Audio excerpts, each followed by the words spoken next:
Morgan Uber here for the Patriot League Network alongside Taylor Ricci, who was the keynote speaker today at the inaugural Mental Health Summit between the Patriot League and Ivy League.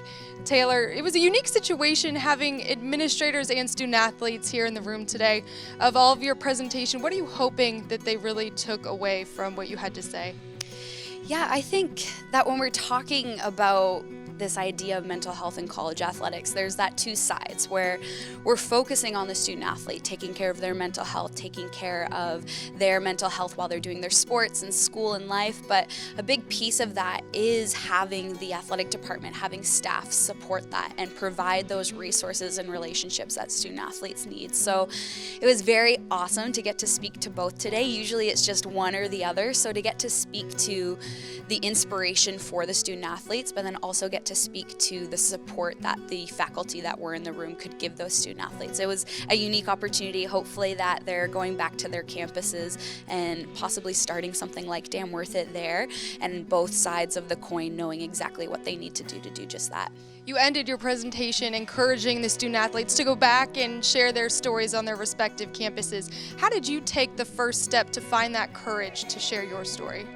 Yeah, it was a lot. I think that, standing in front of them today, that was probably the 50th time I've given that story or said that speech. And the first time, it was a lot more frightening than this one for sure, that first time of being vulnerable. And really it was Nathan Broughton, who's the co-founder of Damn Worth It, and myself saying to one another, our fear is not greater than our desire. The opportunity to impact and to make change was far greater than our fear of letting go of those hard stories. So it was really that passion and that end goal that we saw that inspired us and kind of gave us that little courage to share for the first time.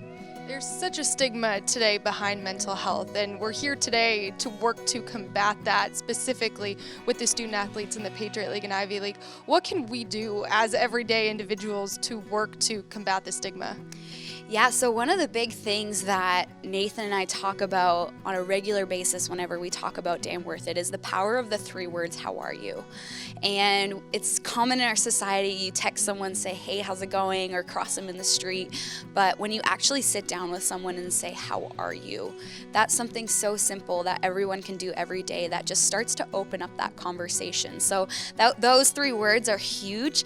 I think too, I talked a lot about in my presentation, putting something that's uncomfortable in an uncomfortable sphere, which is what Damn Worth It's goal was, creating mental health, which is typically an uncomfortable topic for a lot of people, and placing it in a sports world where everyone is comfortable talking about it. And that's something that can be done on every single campus. Every single campus has a sports team, has a sport culture. So putting that uncomfortable mental health into something that people can relate to and makes it a little bit more comfortable to break that stigma. Taylor, thank you so much for joining me today and for speaking to all of us in this room. You can learn more about Taylor and the Damn Worth It campaign. That's DAM. You can find them on both Twitter and Instagram.